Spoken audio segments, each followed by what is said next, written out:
Welcome axes. इस video के अंदर मुझे नहीं पता कि क्या करेंगे, लेकिन कुछ प्रीवियस जो वीडियोस थी उनमें से हमारी कुछ चीज़ें मिस हो गई थी। तो वो मैं यहाँ पे आपको बताता हूँ, और इस वीडियो का जो मेन टॉपिक है वो मुझे नहीं पता। सो इसमें हम क्या करेंगे कि ये जो एक तो सबसे पहला जो काम है वो तो ये करेंगे कि इसमें ये जो इसकी इनिशियलाइजेशन है ना, इसको हम सिंपल कर सकते हैं। ये नीचे इसके लाइनें भी इसीलिए आ रही हैं, ये 3 नुक्ते। तो एक तो मैं आपको ये बताऊंगा कि हम मॉडर्न जो सी शार्प है उसके अंदर इसको किस तरह से कर सकते हैं। तो उसी से स्टार्ट करते हैं। सबसे पहले तो ये होगा कि मैं यहाँ से इसको हटा देता हूँ, और न्यू लिखने के बाद हम यहाँ पे ही इसको जो इसकी कर्ली ब्रैकेट्स हैं वो लगाएंगे, और एंड पे ऑफ कोर्स सेमीकोलन। इसकी कर्ली ब्रैकेट्स के अंदर हम इधर जो भी इसके एट्रीब्यूट्स हैं उनको इनिशियलाइज़ कर सकते हैं। तो इसका हम यहाँ पे लिखेंगे नेम, और नेम जो है वो इक्वल टू होगा जस्ट लाइक बिफोर। हम यहाँ पे या कोड माइंड लिख देते हैं, और उसके बाद हम यहाँ पे कॉमा लगाएंगे, और फिर उसके बाद जो इसका एट्रीब्यूट है नेक्स्ट वो भी हम यहाँ पे लिस्ट कर सकते हैं। तो वो एज है, एज में भी हम पहले की तरह 30 ही कर देते हैं। तो इनमें से अगर आप कोई मतलब स्किप भी कर देते हैं तो कोई मसला नहीं है, वो सिंपली उसको वो नहीं करेगा, उसको जो भी उसकी डिफ़ॉल्ट वैल्यू है वही उसको मिल जाएगी। तो जो इंटीजर्स होते हैं उनको डिफ़ॉल्ट वैल्यू 0 मिलती है, तो इस केस में जो एज है उसको 0 दे दिया जाएगा। लेकिन हम उसको इनिशियलाइज़ करते हैं, और ये इसका सिंपल वे है टू इनिशियलाइज़। इसी तरह से आप जो सी शार्प के अंदर अब आजकल इस तरह से इनिशियलाइजेशन करते हैं। अगर आपके पास कंस्ट्रक्टर ना हो तो कंस्ट्रक्टर भी हम देखेंगे बाद में, लेकिन इस तरह से आप on the step of initialisation आप इसको इस तरह से चीज़ें जो हैं वो बता सकते हैं। अब इतना जो है अगर मैं उसको भी रन करता हूँ तो एज तो है हमें नज़र नहीं आएगी, क्योंकि हम उसको प्रिंट ही नहीं कर रहे।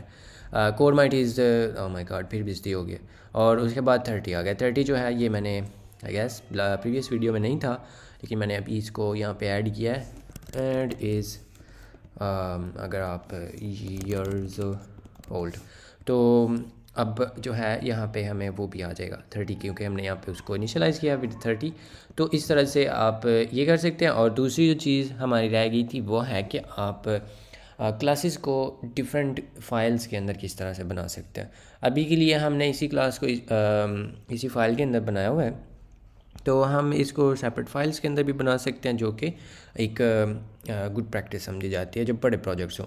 हम यहाँ पे जो अपना एक्सप्लोरर है उसके अंदर यहाँ पे एक फ़ाइल बना सकते हैं, और मैं इसका नाम वही रखूँगा जो हमारी क्लास का है। ज़रूरी नहीं है, लेकिन बिकॉज़ वाई नॉट। तो person.cs मैं इसका नाम रख देता हूँ, और सारी जो क्लास है ना उसको हम इसके अंदर ले आते हैं। इधर से लेके और इधर तक सारा कुछ इधर रखते हैं। तो अब आप इसको यहाँ पे रखते हैं, तो इधर आपके सारे जो एरर्स थोड़ी देर के लिए आ रहे थे वो फिर चले गए हैं। तो इसको कैसे पता चला कि हमने ये फ़ाइल भी लिखी हुई है इसके अंदर। हमने यहाँ पे इसको कोई वो तो नहीं बोला कि भाई हमारी कोई फ़ाइल भी है इस तरह की। तो ये सारा कुछ जो .NET हमने किया हुआ है इस सारे चीज़ को मैनेज करने के लिए, ये वो मैनेज कर रहा होता है। तो वो देख लेता है आपका जो प्रोजेक्ट फ़ोल्डर है उसके अंदर जो भी फाइल्स हों उनको वो खुद ही कर लेता है। और अब हम इसको यहाँ पे अगर आप चाहें गुड प्रैक्टिस के लिए आप यहाँ पे इसको पब्लिक भी बना सकते हैं, लेकिन ज़रूरी नहीं है। और क्योंकि हम पहले भी इसको यहाँ पे कर ही रहे थे, मतलब इसको अगर मैं यहाँ से हटा भी दूँ इस तरह से ये क्लास रहे, और इतना अगर हम इसको इस तरह से रन करते हैं जो, और मैंने कुछ भी नहीं चेंज किया, सारा कुछ वही है, जस्ट मैंने क्लास उधर रख दिया, तो हमें सेम आउटपुट मिल रही है। लेकिन स्टिल हम यहाँ पे इसको ऐसे कर सकते हैं। और जो आपकी पब्लिक चीज़ें होती हैं उनको गुड प्रैक्टिस होती है कि हम उनको ना नेम स्पेसेस के अंदर रखें, और उसी के लिए ना ये नीचे नुक्ते भी आ रहे हैं। तो अगर आप इसको नेम स्पेस के अंदर डाल दें तो भी ठीक है। लाइक इस सारे चीज़ को हम एक न्यू नेम स्पेस के अंदर रख देते हैं, और उसका नाम मैं यहाँ पे लिखता हूँ नेम स्पेस में भी हमारी जो कंपनी है वो, बिकॉज वाई नॉट। तो ये कंपनी नेम स्पेस है, उसके अंदर हमें यहाँ पे ये चीज़ मिल रही है। अब ये उसको एक्सेस नहीं होगा डायरेक्टली क्योंकि वो उस नेम स्पेस के अंदर है, तो हम यहाँ पे या तो कंपनी डॉट पर्सन लिख सकते हैं, या फिर आप ऊपर जो यूजिंग डायरेक्टिव है वो लिख सकते हैं to make the path shorter. तो हम यहाँ पे यूजिंग लिख सकते हैं कंपनी। तो अब हमें यहाँ पे वो नहीं लिखना पड़ेगा। तो ये जस्ट गुड प्रैक्टिसेस हैं।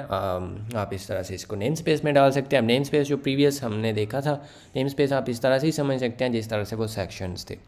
लाइक सेक्शंस कौन सा है, शॉपिंग मॉल की हमने ली थी ना एक एग्जांपल, आई एम श्योर कि उसको सेक्शन नहीं कहते, लेकिन मुझे वो वाले लफ्ज़ नहीं आते इतने ज़्यादा, तो पता नहीं क्या हो। लेकिन मतलब वो कि इलाका है ना उस पूरी बिल्डिंग के अंदर जिसके अंदर बच्चों का चीज़ें हैं, तो वो किड्स का एक बना हुआ है पूरा, और उसके अंदर ज़रूरी नहीं है कि सारा कुछ उधर उन्होंने फेंका हुआ है, इधर ही बच्चों के खिलौने भी एक जगह पे पड़े हुए हैं, उधर ही उनके कपड़े पड़े हुए हैं, हर चीज़ नो।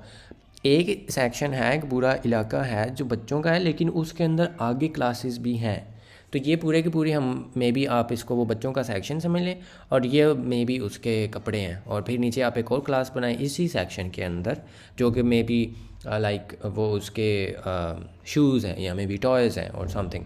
तो इस तरह से हम जो नेम स्पेसेस हैं उनका जस्ट यही कंसेप्ट होता है कि आप एक पूरे की पूरी जो चीज़ है उसको एक नेम दे दें। एक पूरा जो इलाका है बेसिकली इसका लिटरली मीनिंग भी वही बन रहा है, नेम स्पेस। तो एक स्पेस है, इलाका है जिसको हमने एक नेम दिया हुआ है। तो ये जस्ट वही है और इसमें कुछ नहीं है, just to make the code more readable I guess, या फिर मैनेजेबल। तो इस तरह से आप जो क्लासेस हैं उनको डिफरेंट क्लासेस नहीं फाइल्स के अंदर बना सकते हैं, और इस तरह से आपको करना भी चाहिए। जो लेटेस्ट फीचर्स होते हैं, जो लेटेस्ट चीज़ें होती हैं उनके साथ चलना भी चाहिए। तो इस तरह से आप जो अपनी इनिशियलाइजेशन है उसको सिंपल भी बना सकते हैं।